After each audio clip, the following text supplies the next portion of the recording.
안녕하세요. 저는 40대 초반에 중학생 아들 하나를 키우고 있는 주부입니다.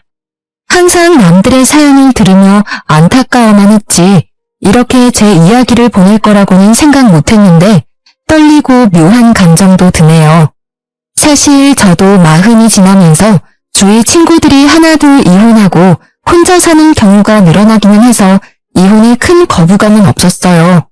그래도 저는 나름대로 무던한 성격이라 남편에게 큰 기대도 없고 같이 나이 들면서 잘 살 수 있을 거라 생각했는데 착각이더라고요. 다들 공감하시겠지만 결혼이라는 게 어디 남편이랑 둘만 잘 산다고 평화롭게 계속 유지할 수 있는 건가요?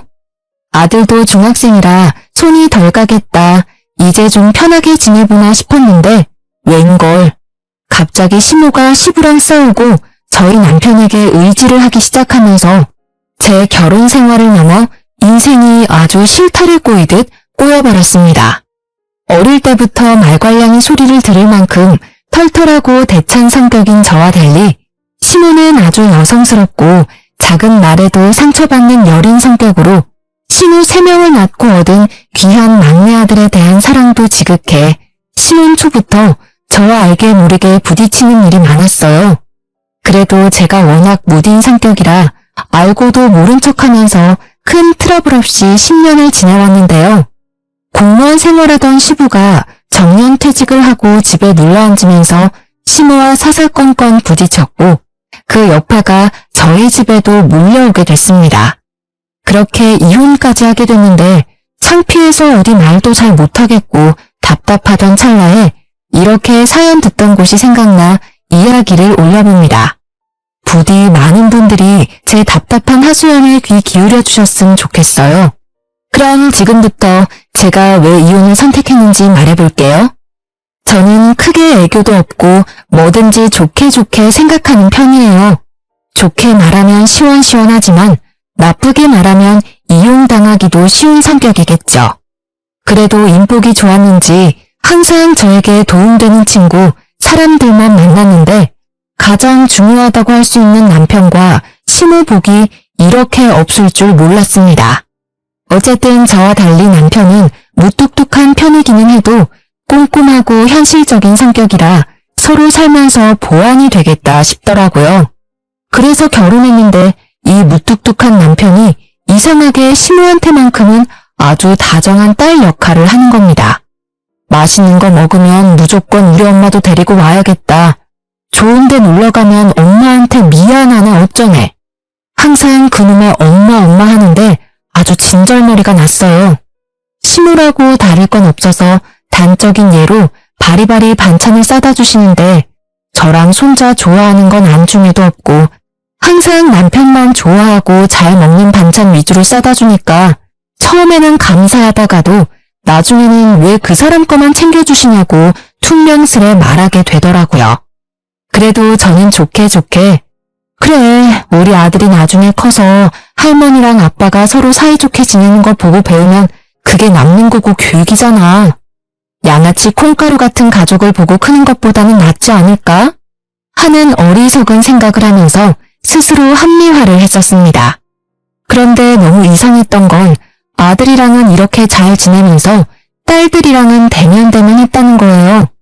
시모가 셋이나 됐는데 너무 어릴 때부터 남동생만 싸고 도는 엄마를 보고 자라서인지 크게 정도 없는 것 같고 다들 자기 살기 바빠서 시모를 나몰라라 하니 시모가 더 아들에게 붙는 듯 했죠. 뭐 그래도 여기까지는 서로 따로 살기도 하고 어쩌다 한 번이니까 마음 넓은 내가 참고 넘어가자. 유별나기는 해도 저렇게 사이좋은 모자라는데 나도 우리 아들이랑 잘 지내야지 했어요. 하지만 제가 너무 안일하게 모든 걸 생각하고 방심했던 걸까요? 언제부터인가 시모가 저희 집을 찾는 빈도가 너무 많이 늘고 와서도 하루 이틀 자고 가면 안 되냐면서 빌붙는 횟수가 잦아진 겁니다. 처음에는 저도 회사 다니며 먹고 살기 바쁘다 보니까 딱히 저에게 뭐 차려달라는 요구나 기대도 없고 그냥 와서 본인이 밥 해주고 가시니 크게 신경 쓰지 않았어요. 그런데 이런 일이 너무 잦아지니까 무딘 저도 불편하더라고요. 생각해보니 시부가 정년 퇴직하면서 빈도가 더 늘어난 것 같았어요. 그래서 남편이랑 신우들한테 슬쩍 떠봤더니 가부장적이고 보수적인 시부가 퇴직 후 매일 집에 있으면서 시무를 아주 들들 볶는다는 겁니다. 시무는 소녀 같은 성격이라 화초 가꾸고 그림 그릴 줄은 알아도 사실 청소하고 빨래하는 살림은 전혀 못하는 스타일이거든요. 그런데 매일 같은 공간에 있으면 아무리 사이 좋은 사이라도 서로 단점이 보이고 지적질을 하게 되고 그러잖아요. 딱 시부랑 시무가 그래서 한 번 눈에 거슬리니까 서로 다투고 시부 잔소리에 시무가 못 견뎌 집을 나오고 했던 거더라고요. 그렇게 하루 이틀씩 시무가 저희 집에 피신하듯이 와서 편하게 있다가 화 풀고 돌아가는 날이 반복되던 어느 날이었어요. 야근하고 돌아온 집에서 남편이랑 같이 있는 시무를 보고 저 진짜 기절 초풍하는 줄 알았습니다. 시무가 평소에 들고 오던 짐 가방보다 더 큰 무슨 이민 가방 같은 걸 들고 소파에 앉아 있는 겁니다. 어머, 어머니, 이게 다 뭐예요? 여보, 무슨 일이야? 여보, 엄마 가출했대. 뭐? 가출? 어머니, 아범이 무슨 소리 하는 거예요? 아버님이랑 싸우셨어요? 어머마, 나 진짜 너희 아버지랑 하루도 같이 못 있겠다. 진짜 내가 무슨 시녀도 아니고 얼마나 나를 몰아세우는지. 자기는 연금도 나오고 퇴직했으니까 쉬면서 대접받겠다 이 소린데 나도 같이 늙어가는 처지에 영감탱이 수발까지 들랐는데 내가 그 소리 듣고 가만히 있을 수 있겠어? 나 너무 자존심 상해. 어머니, 그래도 아버님이랑 대화해서 푸셔야죠. 이렇게 집을 나와버리면 어떡해요. 아버님은 아세요? 지금쯤 막 찾고 걱정하시는 거 아니냐고요. 그 영감탱이 보는 데서 내가 짐 싸 나왔어. 걱정 마. 그것보다 내가 얼마나 수모를 당했는지 아니? 매일 집에 둘이 있는데 밥 줘라, 물 줘라, 빨래해라, 청소해라. 자기는 손 하나 까딱 안 하면서 아주 나를 들들 볶아대는데 아유, 나 너무 승질나서 그 집에 같이 못 있겠어. 나 당분간 여기서 좀 지내면 안 되겠냐? 네? 여보, 나랑 방에서 얘기 좀 해. 시모가 애처럼 씩씩거리며 화를 내는데 솔직히 귀에 들리지 않더라고요. 무슨 말인지는 알겠는데 그렇다고 아들 집에 이렇게 이민 가방 같은 짐을 한 보따리씩 들고 오는 건 아니지 않나요? 제 상식으로는 이해가 잘 안 돼서 어떻게 반응해야 하나 살짝 고민하고 있었는데 제 눈치를 보던 시모가 제 반응이 긍정적인 걸로 봤는지 이때다 싶어 선전포고를 하니 너무 당황스러웠습니다. 바로 남편을 방으로 데리고 와서 어떻게 할 건지 따져 물었어요. 그런데 이미 남편은 마음이 굳혔는지 별거 아니라는 듯이 굴더라고요. 며칠 만이야. 엄마가 뭐 평생 우리 집에 계시겠어? 본인도 불편한데 금방 돌아가시겠지. 지금은 두 분 감정이 많이 상했으니까 조금만 챙겨드리자, 어? 아니 그런데 내가 진짜 이해가 안 돼서 그래. 내가 딸도 아니고 며느리인데 이렇게 같이 지내면 어머니도 불편하지 않아? 그리고 둘째 형님 이혼하고 혼자 계시잖아 지금. 사위가 불편해서 못 가는 거면 그 집에 가서 지내면 되지. 왜 하필 우리 집이야? 우리 엄마가 당신을 그만큼 좋게 생각하는 거잖아. 당신이 누나들보다 더 편하고 그러신 거겠지. 당분간이야. 내가 부탁할게. 어? 미치겠다. 나는 어머니 불편해. 나도 일하고 집에 와서 편히 쉬고 싶다고. 진짜 당신이 보증서 딱 며칠이야? 그 뒤에는 당신이 책임지고 꼭 집에 다시 모셔다 드려. 알았어? 그렇게 가출한 어머니는 며칠 저희 집에 머물기로 했습니다. 그런데 많은 분들이 예상하셨겠지만 며칠은 개뿔. 하루 이틀이 지나고 사나흘이 지나도 돌아갈 기미가 안 보이는 겁니다. 그 사이에 저는 또 며느리랍시고 좋게 마무리 짓고 얼른 보내고 싶어서 저녁마다 시어머니 좋아하는 잡채며 족발이며 아구찜이며 바리바리 사와서 저녁 식탁에 올려 같이 먹고 그랬어요. 한 번도 이래라 저래라 시모한테 눈치 주지도 않았습니다. 제가 아무런 기색 없이 태연하게 구니까 진짜 괜찮은 줄 알았는지 시모가 조금씩 집에 입을 대고 손을 대기 시작하는 겁니다. 어머마, 냉장고가 너무 더럽더라. 내가 그래서 싹 버릴 거 버리고 정리 한번 깨끗이 했어. 그냥 내가 심심해서 한 거니까 고맙다고 할 필요는 없다. 회사 다니는데 냉장고 정리하는 것도 일이지, 안 그래? 네? 냉장고를 정리하셨다고요? 버릴 게 없는데? 아니, 왜 버릴 게 없어? 거무튀튀하게 썩은 과일들도 있고, 그 뭐냐, 밀가루 반죽해 놓은 거는 왜 냉장고에 넣고 버리질 않니? 내가 아주 못 먹는 거 다 찾아가지고 싹 버렸다. 어머니, 그거 제가 베이킹한다고 숙성시켜 놓은 거예요. 그거 다 버리셨어요? 아, 못 살아 진짜. 취미로 베이킹을 하고 있는데 아무것도 모르시면서 제가 냉장고에 넣어둔 재료들을 다 내다 버린 건 기본이었습니다. 여기에 항상 제자리에 뒀던 헤어드라이기나 제 화장품이 사라져서 한참 찾고 있으면 어머니가 내가 지저분해서 여기 뒀다. 여기 두는 게 더 편할 거다 하시면서 내어주시는데 진짜 이런 일이 계속 반복되니까 너무 스트레스더라고요. 결국 시모가 엉망으로 만들어 놓은 제 살림을 다시 찾아서 제자리에 넣고 정리하면서 집안일만 2배로 늘어난 기분이었어요. 어머니, 그냥 아무것도 안 해도 되니까 가만히 좀 계세요. 그게 저 도와주는 일이에요. 아니, 나는 너 편하라고 한 건데 얘 너무 섭섭하다. 어쩜 말을 그렇게 서운하게 하니? 내가 너 괴롭히자고 이런 거야? 그게 아니라요. 이렇게 자꾸 살림 건드리시면 저 너무 힘들다고요. 아, 못 참고 제발 그냥 아무것도 안 해도 되니 가만히 계시라고 하면 눈물을 글썽거리면서 섭섭하다 이러시는데 진짜 저만 나쁜 년 된 것 같고 억울한 이 기분 아시겠어요? 그러면서 아들이 퇴근하고 오면 언제 섭섭했냐는 얼굴로 화사하게 웃으면서 하하호호 둘이서 너무 행복한 시간을 보내는데 이 꼴을 보고 있자니 가슴 깊은 곳에서 분노가 치솟기 일쑤였습니다.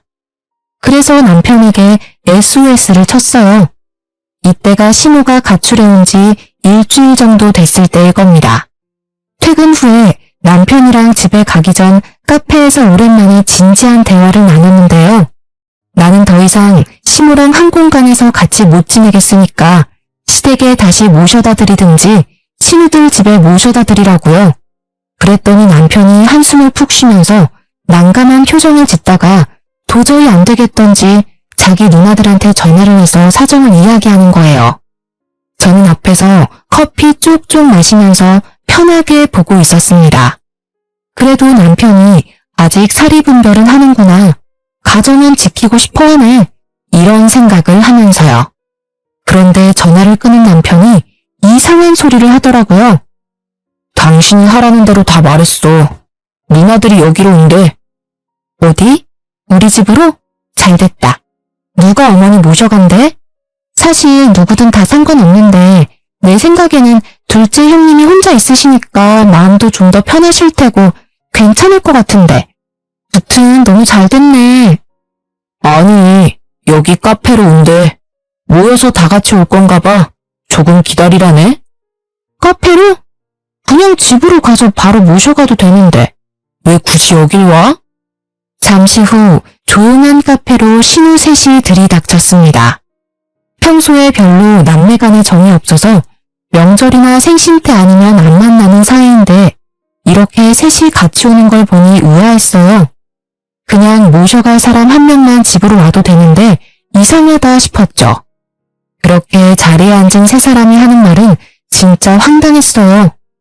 올케, 잘 지냈어? 우리 엄마 때문에 힘들었지? 얘한테 들었어. 그동안 마음고생 많이 했다면서. 괜히 우리 아빠 엄마가 싸워서 아유, 우리가 미안해. 아니에요. 그냥 친정엄마하고 살아도 부딪히는 일이 많은데 시어머니랑 있으니까 서로 감정도 상하고 마음이 안 좋더라고요. 그래도 이렇게 와주셔서 감사해요. 그래서 어느 분이 모셔가시려고요? 아, 그게 있잖아. 사실 우리가 생각을 해봤는데 우리들 집에 가봤자 아빠가 찾아오면 엄마랑 또 싸우고 더 안 좋을 것 같더라고. 아빠가 그래도 올케는 좀 어려워하잖아. 그래서 말인데 당분간만 좀 더 데리고 있어주면 안 될까? 아주 셋이서 제 손을 부여잡고 눈물까지 막 글썽이는데 진짜 조용한 카페라 다들 저를 쳐다보는 것 같고 기분이 이상하더라고요. 이러려고 우르르 몰려왔나 싶어 황당하기도 하고 남편을 쳐다보니 모르는 척 뒷짐지고 앉아있는 모습에 화가 나서 단호하게 나가야겠다 싶었습니다. 그래서 싫다고 하려는데 갑자기 신우들이 가방에서 흰 봉투를 하나 꺼내서 저한테 주는 겁니다. 이게 뭐예요? 우리도 배울 만큼 배운 사람들이야. 맨입으로는 안 맡겨. 매달 생활비 100씩 줄게. 응? 올케 애 키우면서 학원비 맨날 쪼들린다고 그랬잖아. 잠시 동안이라도 생활비에 보태줬어. 봉투 열어보니까 5만원짜리가 빼곡히 들어가 있더라고요. 보통 제 부모가 다퉈서 따로 살고 싶다고 하면 차라리 돈 모아서 방을 하나 구해주거나 상황 되면 친아들 친딸이 같이 사는 게 맞지 않나요? 진짜 이 상황이 뭔가 당황스러우면서도 다들 형편이 좋은 것도 아닌데 이렇게 돈까지 모아서 주는 걸 보니 얼마나 부모가 불편하면 이러나 싶기도 하고 남편이랑 싸워도 갈 데 없는 시무를 생각하니까 딱한 마음도 들더라고요. 굳이 돈 때문은 아니었지만 이런저런 상황을 생각하니 또 바보 같은 제 마음이 약해져서 조금만 더 참아보기로 했어요. 그런데 호의가 계속되면 권리인 줄 안다는 말이 저희 상황에도 적용이 되는 건지는 미처 몰랐습니다. 시모의 집안 간섭은 날이 갈수록 심해졌어요. 원래 저는 맞벌이를 하는데 살림에 관심이 거의 없는 편이라 일주일에 한두 번은 도우미를 불러서 청소 빨래를 몰아 했거든요. 요즘에는 어플도 잘 되어 있어서 경제적 부담도 예전만큼 크진 않잖아요. 그런데 대뜸 시모가 이 사실을 알고 나서 돈이 아깝다며 자기가 대신 할 테니까 도우미를 부르지 말라는 겁니다. 저도 생각해보니 시모가 굳이 한다는데 집에서 뭐라도 하고 싶은가 보다 싶어서 알겠다고 그러시라고 했어요. 그런데 앞서도 말했듯이 시모는 소녀 같은 성격이라 살림에는 젬병이었고 그것 때문에 시부랑 많이 다퉜잖아요. 저희 집에서도 다룰 건 거의 없어서 오히려 제가 하는 것만 못하는 상황이라 청소며 빨래며 제대로 되는 게 없더라고요. 매일 입어야 하는 블라우스나 와이셔츠가 세탁된 게 없어 아침마다 발을 동동거렸고 식탁에 말라붙은 양념 자국을 며칠씩 보기도 예사였어요. 그래서 다시 도우미를 부르겠다고 했는데 굳이 자기가 하겠다며 돈 아깝다고 고집을 부리는 시모를 보니 속이 답답하던 거 있죠. 심지어 부부싸움이나 중학생 아들 양육 문제에도 입을 대기 시작하더라고요.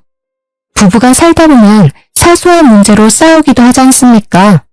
저희도 예외는 아니라서 투덜거릴 때가 있었는데 방에서 말다툼을 좀 하고 있으면 귀신같이 엿듣고 들어와서 남편 편을 드는데 진짜 빡치더라고요.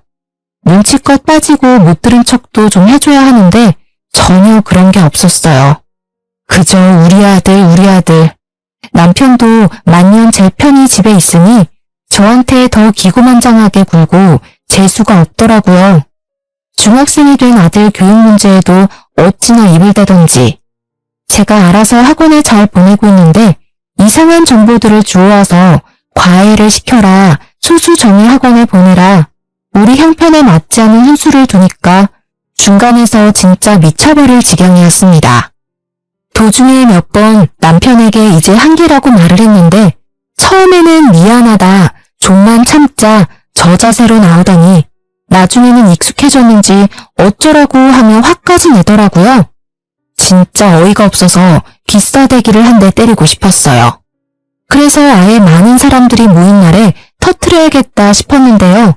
마침 며칠 뒤에 시모 생일인데 때가 때인지라 그냥 집에서 시켜 먹자면서 시누들이 모두 저희 집으로 온다더라고요. 시모랑 사이 안 좋은 시부는 시모가 극구 반대해서 못 온다기에 따로 음식을 챙겨드리기로 하고 그렇게 시모 생일날이 밝았습니다. 오랜만에 모인지라 음식도 양껏 시켜 먹고 화기애애한 분위기였어요. 그래서 분위기가 무르익었을 때쯤 입을 열었습니다. 제가 생각해봤는데 어머니 저희 집에 오래 계셨잖아요. 언제까지 아버님이랑 이렇게 떨어져 계실 수도 없고 더 늦기 전에 두 분 사이 좀 푸셔야 하지 않겠어요? 네 아버님이랑은 한시도 같이 있기 싫다니까. 그 영감탱이 하는 말 듣고 있으면 귀에서 진물이 날 지경이야. 내가 여기서 너 살림도 도와주고 하잖아. 너 편하게 일하라고 내가 어디 밥 차려달랬니 빨래를 해달랬니? 내가 다 하잖아. 그냥 나는 여기 방 한 칸만 좀 쓴다니까. 아니 어머니는 지금 너무 흥분 상태라 말이 안 통하니까 여보나 형님 말씀 좀 해보세요. 저 큰맘 먹고 지금 말하는 거예요. 이제 어머니도 집에 가시던지 그게 영 불편하시면 좀 더 아버님이 편하게 드나드실 수 있게 형님들 댁으로 가시는 게 좋을 것 같습니다. 옳게. 우리가 전에도 말했잖아. 우리 엄마는 아빠 만나기 싫어한다니까. 근데 우리들 집에 가면 아빠가 막 찾아와서 또 난리 부릴 텐데. 옳게. 우리 얘기를 뭘로 들은 거야? 그게 아니라요. 두 분 사이 일인데 언제까지 우리가 이렇게 옆에서 지켜드릴 수도 없는 노릇이고 제가 너무 불편해서 그래요. 진짜 제가 오죽하면 이렇게까지 말하겠어요. 말하는데 묵혀둔 감정이 터져서 손발이 부들부들 떨리더라고요. 아니 사람이 좋다 했더니 대체 언제까지 다들 이렇게 책임을 미루려는지 처음부터 단호하게 싫다고 나갔어야 하는데 받아준 제가 잘못인가 싶기도 하고 왜 이렇게까지 강 건너 불구경을 하는지 이해하기 힘들었어요. 친구들에게 물어봐도 다 저보고 호구 잡혔다고 하는데 이제라도 세게 나가야지 안 그랬다가는 평생 모시고 살아야 할지도 모른다는 불안감이 엄습해 진짜 이판사판이다 싶더라고요. 더 세게 한마디 하려고 하는데 남편이 두 팔로 저를 말리는 겁니다. 그래서 남편을 획 뿌리쳤는데 그때 갑자기 어이없게 지켜보던 신우가 악! 소리를 지르면서 그 자리에 고꾸라지듯이 쓰러지는 게 아니겠어요? 순간 신우 생일상이 엎어지고 난리가 났습니다. 딸들은 깍깍거리며 비명을 지르고 지켜보던 저와 제 아들은 너무 놀라 냉수를 가져오고 팔다리 찜질을 하고 정신이 없었어요. 갑자기 벌어진 일에 진짜 가슴이 쿵쾅거리고 큰일 났다 싶더라고요. 평소 너무나 건강하던 신우였기에 당황스러움은 2배였습니다. 어머니, 괜찮으세요? 갑자기 왜 이러세요? 119 부를게요. 아, 놔둬. 올케 때문에 충격받아서 지금 쓰러지신 거 아니야. 야, 어버. 빨리 병원 데리고 가게. 그리고 너희들 엄마 짐 챙겨서 따라와. 119를 부른다는 제 말에 첫째 신우가 말리면서 남편 보고 신우를 업으라고 하더라고요. 그리고는 쏜살같이 신우를 업고 달려나가는 남편 뒤로 신우 셋이 쪼르르 따라 나서면서 저보고는 따라오지 말고 반성 좀 하라면서 으름장을 놓고 나갔습니다. 진짜 갑자기 벌어진 일에 너무 놀라 심장이 미친 듯이 뛰더라고요. 눈물이 터져서 울먹거리니 아들이 제가 우는 거 처음 봤다고 할머니 병원 갔으니까 괜찮으실 거라고 달래주는데 진정이 안 됐어요. 하필 제가 이렇게 소리치고 할 때 쓰러지셔서 혹시 잘못돼 큰일이라도 나면 다 제 탓이 되는 거라 생각이 들더라고요. 늙은 신우한테 내가 무슨 짓을 했나, 내가 조금만 더 참을 걸 하는 후회와 죄책감이 밀려오는데 진짜 지금도 그때 생각하면 울컥하네요. 그렇게 병원으로 간 신우 소식을 기다리는데 1시간이 1년 같았어요. 그래서 못 참고 남편에게 전화를 걸었어요. 여보, 어머니 어떠셔? 괜찮으시대? 아, 지금은 전화 받기 좀 그래. 일단 수습해놓고 갈게. 기다려. 왜? 무슨 일인데? 의식은 돌아오셨어? 아, 진짜 내가 너무너무 미안해. 의사는 만나봤어? 어머니 괜찮으시지? 아직 잘 모르겠고 조금 있다가 누나들이 갈 거야. 그때 얘기 들으면 될 것 같다. 남편의 화난 목소리에 가슴이 쿵 내려앉았어요. 그날 밤 신우들이 다시 와서 이야기 좀 하자고 하더라고요. 형님, 어머니는 좀 어떠세요? 병원이 어디신데요? 저도 가봐야 하지 않겠어요? 아, 진짜 너무 걱정돼서 미치겠어요. 옳게. 다행히 평소에 건강하고 일찍 병원 가서 괜찮다는데 스트레스가 심해서 당분간 안정 취하면서 좀 편하게 있으라더라. 아, 진짜 늙은 우리 엄마 불쌍하지도 않아? 우리가 오죽하면 그렇게 부탁을 했겠어. 근데도 그렇게 화를 내니까 스트레스 받아서 늙은이가 쓰러지지 안 쓰러져? 저는 그냥 너무 답답해서 그런 건데 이렇게 쓰러지시기까지 하실 줄은 몰랐어요. 어쨌든 엄마가 옳게도 힘들었을 거라고 이해를 하더라. 우리 엄마 그러고 보면 참 대인배야. 나 같으면 가만 안 있었을 텐데. 무튼 제발 부탁 좀 할게. 우리 엄마 올케 때문에 이렇게 쓰러졌으니까 회복할 때까지만이라도 좀 봐줘. 아들 있는 데가 제일 마음 편하다는데 우리가 뭘 어떡하겠어? 결국 저만 희생하면 되는 문제더라고요. 시모가 제 이야기 듣다가 쓰러진 건 맞는 거고 병원에서도 스트레스 때문에 안정을 취하라 했다는데 아들 집이 세상에서 제일 편하다면 저로서는 할 말이 없는 거였습니다. 지금 생각해보면 정말 답답하고 억울한 일이지만 그 당시 돌아가는 상황에서는 빠져나갈 구멍이 없어 보였어요. 이게 가스라이팅이라는 걸까요? 아무튼 그렇게 시모는 그대로 다시 병원에서 돌아와 집에 눌러앉게 됐는데 다시 건강을 찾은 안색이라 너무 감사하더라고요. 더 큰일이 없어서 다행이라는 생각도 들고 한동안은 시모도 제 눈치를 보고 저도 시모 눈치를 보면서 답답하지만 서로 터치하지 않게 노력하는 일상을 보냈습니다. 하지만 이미 너덜너덜해진 사이인데 그 위에 살짝 테이프 한 장 붙여놓는다고 다시 끈끈해질 수 있겠습니까? 참자 하면서도 계속 머릿속에 시모가 우리 집에 계속 있는 이 상황이 불합리하고 어이가 없다는 생각이 드는 겁니다. 아무리 생각해도 멀쩡히 시부가 있고 딸도 셋이나 있는데 하루 이틀도 아니고 벌써 몇 달씩 아들 집에 눌러앉아 있는 게 이게 합가가 아니면 뭔가 싶고 내가 지금 뭘 하고 있나? 정작 우리 친정 부모님은 바쁘다는 핑계로 얼굴 보고 식사한 지도 오래인데 진짜 가슴이 답답하더라고요. 평생 나보고 이렇게 살라는 것인지. 그래서 친구들에게 터놓으니까 세상에 이런 경우는 없다면서 너 같은 사람 어디 있는지 인터넷에 한번 글 올려서 물어보라는 겁니다. 사실 저는 SNS를 잘 하지 않는 편이었는데 친구들이 재밌다고 한 지역 커뮤니티 카페가 하나 있었어요. 가입해놓고 눈팅만 하고 있었는데 여기서 정보도 많이 얻고 요즘 살아가는 재밌는 이야기도 많이 보고 했거든요. 혼자서 끙끙 앓자니 이해해주는 사람도 없는 것 같고 힘들어서 익명의 힘을 빌려 인터넷에 글을 써보기로 했습니다. 제가 처한 상황을 처음부터 끝까지 줄줄 써내려가는데 진짜 제가 읽어도 어이가 없고 남의 일이라면 바보처럼 지금 뭐 하고 있냐고 보살이냐고 할 만하더라고요. 그렇게 하소연하듯이 글을 적고 업로드를 했는데 회사 다니느라 한동안 써놓고 까먹은 글이 주말에 갑자기 생각났어요.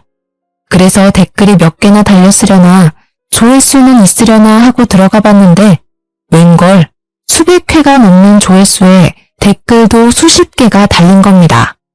이게 무슨 일이지 싶어서 살펴봤더니 다들 호구 잡혔다면서 세상에 이런 뻔뻔한 신우랑 신우들이 어딨냐면서 방송에 제보하라고 다들 제 편을 막 들어주더라고요. 뭔가 위로받고 공감받았다는 생각에 이래서 사람들이 인터넷에 글을 쓰는구나 이해가 될 정도였어요. 제가 성격이 털털하다 보니 이런 이야기를 친구들에게 해도 네가 왜 그러고 사냐고 이해를 잘 안 해주더라고요. 그래서 참 감사하다는 생각을 하면서 사이다 후기는 없다고 답글을 남기려는데 쪽지함에 못 보던 쪽지가 하나 와 있더라고요. 원래 그런 거 잘 안 보는데 그날은 이상하게 보고 싶었어요. 그래서 열어보니 카페 회원 한 명이 묘한 이야기를 하더라고요. 자기가 아는 사람이 이렇게 옳게 참교육시켰다고 자기한테 자랑삼아 해준 이야기랑 너무 똑같은데 혹시 신우랑 남편이 신우랑 짜고 친 고스톱일 수 있다면서 한번 알아보라는 겁니다. 처음에는 무슨 이런 뚱딴지 같은 소리가 있냐면서 무시하려고 했어요.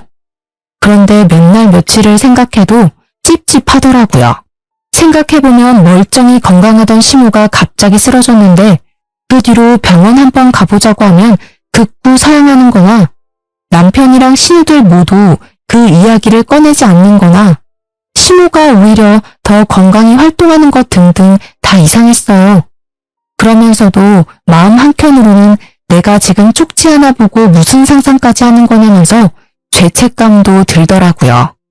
그래서 잊으려고 했지만 도저히 머릿속에서 사라지지 않았습니다. 이렇게 그냥 묵혀두면 또 나중에 이상하게 터질 것 같았고 믿져야 본전이라는 생각에 신우랑 남편을 한번 떠보기로 했어요. 그런데 제가 또 영화나 드라마를 많이 봐서 그런지 한 명씩 떠보면 꼭 말을 맞추거나 제가 또 수싸움에 밀릴 것 같은 거예요. 그래서 한자리에 모이게 해야겠다는 생각이 들었습니다. 여보, 형님들 주말에 우리 집에 초대하면 어때? 갑자기 왜? 무슨 날이야? 아니, 그냥 그때 갑자기 집에 돌아가신 것도 그렇고 좀 마음이 찝찝해서 내가 음식해서 이번에 좀 대접해 드리려고 어머니도 만난 거 보양식 좀 드시면 좋을 것 같아서 죄송해서 그래. 이제 반성을 좀 한 거야? 진작에 그렇게 엄마랑 누나들이랑 잘 지내면 당신도 마음 편하고 좋았잖아. 진작 그러지. 알겠어.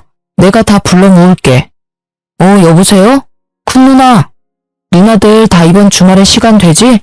다 같이 밥 먹자. 주말이 되어 저희 집에 또 신우들이 다 모였어요. 저는 이왕 준비하는 거 상다리 부러지게 이것저것 많이 준비해서 올리고 술도 곁들이려고 거금 투자에 주안상까지 차려놨습니다. 어머, 옳게. 뭐 이렇게 많이 준비했어. 아니래도 되는데. 아니에요, 형님. 제가 그동안 좀 섭섭하게 했었죠.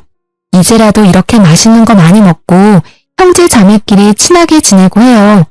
어머니도 제가 죄송했어요. 아버님이랑 일도 속상하셨을 텐데 저까지 이렇게 마음 불편하게 해드려서 죄송해요. 말이라도 그렇게 해주니까 내가 좋다. 내가 그동안 말을 안 해서 그렇지 너 때문에 눈치 보고 마음고생하느라고 살이 쏙 빠졌어. 아유, 엄마. 무슨 말을 또 그렇게 해. 다 지나간 일인데. 앞으로가 중요하지. 잘 먹을게, 옳게. 먹어. 저 때문에 마음 상했다면서 눈물을 훌쩍거리려는 신우에게 정이 떨어질 지경이었지만 꾹 참았습니다. 남편이랑 신우는 이런 제 마음도 모르고 음식 맛있다면서 쩝쩝거리면서 술 마시고 노느라 정신이 팔렸더라고요. 신우는 제가 차린 상으로 자기 자식들 잘 먹는 거 보니까 흐뭇한지 혼자 있는 시부 생각은 아랑곳 없이 너무 잘 웃으며 있었고요. 이 기괴한 상황에 더 참을 수 없어서 술 기운이 모락모락 오를 때를 기다려서 궁금하던 걸 마구 물어봤습니다. 제일 먼저 타겟은 술 취해서 물 마시러 부엌으로 나온 남편이었어요. 근데 여보, 그날 어머니 쓰러지셨을 때 말이야. 어느 병원에 가셨어? 갑자기 좋은 날에 그 일은 또 왜 꺼내? 아니, 요즘 어머니 기력도 떨어지신 것 같아서 한번 물어보려고. 그날 일이 연관 있는 건지 궁금해서 말이야. 그날 아마 여기 앞에 의원에 가셨지. 에이, 그런 거 신경 쓰지 마. 괜찮아. 자기가 업고 뛰어갔는데 어느 병원인지 정확히 말 안 하고 얼버무리는 남편이 너무너무 이상했어요. 뭔가 촉이 딱 오는데 확인하고 싶더라고요. 남편이 소파에 뻗자마자 제일 리더격인 첫째 신우에게 말을 걸었습니다. 형님, 저 궁금한 게 있는데요. 어머니 그날 쓰러지셨을 때 어느 병원 가셨어요? 그건 왜 갑자기? 궁금해서요. 그때 차 타고 큰 병원 갔지. 그렇게 노인네가 갑자기 쓰러졌는데 큰 병원 가야지 조그만 데 가서 되겠어? 스트레스에 엄청 약하대. 이제 스트레스 안 주게 다들 노력하자고, 응? 아까 아범은 여기 앞에 의원 갔다고 하던데요. 아, 걔가 술 돼서 헷갈렸겠지. 그날 경황이 없기도 했고. 그게 왜? 옳게 지금 뭐 의심하는 거야? 에이, 그건 아니고요. 제가 어머니 모시고 다시 가보려고 해요. 요즘 깜빡깜빡 하시고 자꾸 기력도 없으셔서요. 아무튼 큰 병원 갔어. 됐지? 그리고 엄마 병원은 내가 데리고 갈 테니까 옳게는 그냥 회사나 열심히 다녀. 나는 또 뭐라고? 네, 라고 말은 하고 다음날 바로 신우를 모시고 큰 병원에 갔어요. 제 눈으로 직접 확인을 해야 이 찝찝함이 풀리겠더라고요. 시모에게는 같이 영양제 하나 맞고 오자고 했습니다. 그렇게 신우가 말한 큰 병원에 가서 저는 초진, 시모는 한 번 왔다고 하니 재진 접수를 넣었어요. 그런데 시모가 온 기록이 없다면서 오신 적이 있냐고 묻는 겁니다. 그래서 몇 월 며칠에 쓰러져서 와서 수액 맞고 하셨다고 했어요. 그랬더니 그런 기록이 없다면서 여기 병원이 맞냐고 하더라고요. 순간 너무 빡쳐서 시모를 뒤로 하고 첫째 신우에게 전화를 걸려다가 아니다 싶어서 둘째 신우에게 연락을 했어요. 그래서 똑같이 시모가 가서 진찰받은 병원을 물었습니다. 그랬더니 말을 맞췄는지 큰 병원이라고 당당히 말하더라고요. 왔던 기록이 없다고 하니까 당황한 듯이 얼버무리면서 언니한테 전화해서 물어보겠다고 끊는데 진짜 어이가 없었어요. 짜증나서 큰 신우에게 전화하니 계속 통화 중이라면서 전화를 돌리는데 셋째 신우는 그날 정신이 없어서 기억이 통째로 사라졌다는 헛소리까지 시전하니 그제야 정신이 번쩍 들더군요. 알고 보니 제가 너무 답답해하면서 시모를 어떻게든 보내려고 하니 남편이 시모 생일 전날에 미리 자기 누나들한테 이 상황을 귀띔해줬고 이야기를 들은 신우들은 시모랑 짜고 생쇼를 벌인 거였습니다. 아 진짜 사람을 기만해도 유분수지 이건 사기 아닌가요? 정말 속았다는 생각에 너무 화가 나서 손이 바들바들 떨리고 머리 끝까지 화가 솟구쳐서 토악질이 나올 지경이었습니다. 열이 받아 시모한테 집에 가서 얘기 좀 하자고 하고 남편에게 전화를 걸어 나 속인 거 다 아니까 당장 네 누나들 다 모아오라고 시켰습니다. 그날 밤 쭈뼛쭈뼛하며 들어올 줄 알았는데 세 신우 모두 고개 빳빳이 쳐들고 들어오더라고요. 다들 미친 거 아니에요? 어떻게 사람을 이렇게 속일 수가 있어요? 내가 그렇게 우스워 보였어요? 나 하나 나쁜 년 만드니까 좋았냐고요. 사람을 기만해도 정도가 있지. 내가 그 일 때문에 얼마나 맘졸였는데. 여보, 진정해. 어쨌든 일이 이렇게 된 건 사과할게. 그런데 당신 며느리잖아. 진짜 오죽하면 이랬겠어 우리가. 당신이 조금만 봐주면 되는데 그걸 못 봐주니까 이런 일까지 벌인 거 아니야? 당신이 제일 나빠. 그놈의 오죽하면. 딸들은 그럼 뭐 하는데? 말해봐요. 딸들은 어머니 자식 아니에요? 어머니가 불쌍하고 안타까우면 당신들이 들여다보고 챙겨야 하는 거잖아. 왜 나한테 다 떠넘기는 건데? 아니 옳게. 진정 좀 해. 화난 건 알겠는데 그래도 말은 가려서 해야지. 지금 말 가려할 정신이 있을 것 같아요? 내가 진짜 지금 욕이 튀어나오려고 하는데 꼭 참고 있는 거니까 그것만 알아두세요. 알아요? 너무 그러지 마. 우리도 할 말은 있어. 우리가 그래서 그때 생활비 하라고 돈 줬잖아. 그거 받을 때는 좋다고 봤더니 이제 와서 왜 이래? 진짜 순간 너무너무 열받아서 참기 힘들었습니다. 바로 가방 안에서 수표 뭉치를 꺼내 신우들 얼굴에 하나씩 던졌어요. 자, 여기요. 그 잘난 푼돈 하나도 안 썼으니까 당장 가져가 이년들아. 뭐 이렇게 미친 거 아니야? 당신 그만해. 언젠가는 이런 날이 오지 않을까 싶어서 신우들이 100만 원씩 보내주는 생활비는 단 한 푼도 쓰지 않고 모아뒀습니다. 그리고 이 얘기가 나오면 돌려주려고 가방에 넣어놨던 거였는데요. 적반하장도 유분수지 이따위로 이야기를 하니까 곱게 줄 수가 없더라고요. 꼴에 지 누나들 건드리는 건 두고 못 보겠던지 이 와중에 남편은 저를 말리려고 달려들었습니다. 화가 너무 나서 그대로 남편 뺨을 한 대 갈겨버렸어요. 야, 어디서 하늘 같은 남편 뺨을 때려? 남편이 남편다워야죠. 마음 같아서는 뺨 100대라도 때리고 싶은데 제 손이 아까워서 참는 거예요. 그러자 시모가 사자후를 버럭 지르더니 그대로 고꾸라지더라고요. 순간 뭔가 싶었는데 거실 테이블을 피해서 옆으로 얌전하게 쓰러지는 걸 보니 이거 또 영국이나 직감할 수 있었습니다. 진짜 배운 게 도둑질이라고 이 상황에서도 자식들이 알려준 연기를 써먹는 걸 보니 진짜 내가 이런 사람들 사이에서 더 있다가는 제정신으로 살지 못하겠구나 싶었어요. 연기하지 마시고 얼른 일어나시죠. 바로 찬물을 가져와 시모 얼굴에 뿌렸어요. 찬물이 얼굴에 닿자마자 시모가 놀랐는지 비명을 지르며 일어나 그대로 주저앉고 울음을 엉엉 터뜨리더라고요. 그 모습에 남편과 신우들 모두 충격이 컸는지 그 자리에 서서 더는 저를 부르지 않았습니다. 미친년처럼 굴고 나니까 진짜 속이 시원하고 후련하더라고요. 왜 진작 이렇게 하고 싶은 대로 하지 않고 꾹꾹 참았는지 진짜 참으면 나만 호구된다는 걸 뼈저리게 느꼈습니다. 좋은 사람이라야 좋게 행동하는 걸 인정해주고 고마워하지 못된 인간들은 좋게 대해줘봤자 지 잘난 줄 안다는 걸 이제 알았어요. 그렇게 저는 남편이랑 지루한 공방을 거쳐 이혼을 하게 됐습니다. 상호 간의 신뢰가 가장 중요한 혼인생활 간에 시댁 식구들이 힘을 합쳐 저를 기만하고 정신적인 피해를 어마어마하게 입혔으니 모든 책임은 이걸 방관한 남편에게 있는 거였죠. 지금은 매달 아들 양육비를 받으면서 살던 집에 살고 있는데요. 사춘기 아들도 어느새 철이 들었는지 제가 그동안 남편과 시모 사이에 껴서 힘들어했던 것과 신우들의 속임수까지 다 알게 되면서 엇나가지 않고 오히려 저를 다독여주면서 힘내라고 해주네요. 남편은 시부 혼자 사는 집에 시모를 모시고 들어가 셋이서 같이 살고 있다더라고요. 그런데 들리는 소문에는 허구한 날 시모랑 시부가 싸워서 남편이 말리다 못해 주위 이웃들이 경찰까지 부르는 등 동네에서 골칫덩어리 민폐 가족이라고 합니다.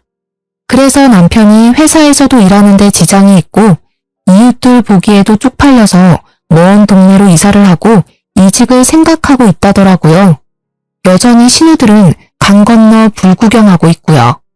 그래서일까요? 이혼한 지 꽤 됐는데 여전히 남편이 틈틈이 연락이 옵니다. 유지는 시모랑 시부를 황혼 이혼시키고 자기도 이제 더는 부모님에게 손을 뗄 테니 다시 재결합해서 우리끼리 잘 살아보자는 이야기였는데요. 차단을 하고 소송한다고 이야기를 해도 못 견디고 자꾸 연락이 오는데 저는 절대 재결합할 생각이 없습니다. 지금은 회사 열심히 다니고 이제 곧 고등학교 올라갈 아들을 어떻게 뒷바라지 해주고 잘 키울까만 생각하고 있어요. 휴가 때 아들이랑 해외여행 가려고 알아보고 있는데 퇴근 후에는 친구들 만나 술도 한 잔씩 하고 주말에는 등산도 가고 명절에는 집에서 사나흘씩 쉬는 지금의 생활이 너무 만족스럽고 편하거든요. 다시 그들과 엮인다면 지옥불로 뛰어드는 거라는 생각이 들어요. 이혼을 겪으면서 진짜 왜 나에게 이런 일이 생겼지라는 생각을 많이 하고 우울하고 속상한 감정도 많이 느꼈는데요. 생각해보면 다 좋게 좋게 넘어가자고 합리화하지 말고 처음부터 아닌 건 아니라고 얘기했으면 어땠을까 싶어요. 그랬다면 이런 수모는 안 겪었을 텐데 아쉽기도 합니다. 그래도 이제라도 뻔뻔하게 빌붙는 시모와 신우들 그리고 우리 엄마 하며 자기 부모밖에 모르고 아내를 방치하는 남편 비정상적인 그들에게서 벗어날 수 있어 다행이다 싶습니다.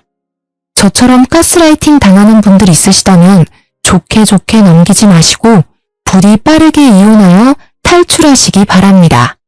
그럼 이만 제 이야기는 여기서 줄일게요. 모두 건강하고 행복하세요.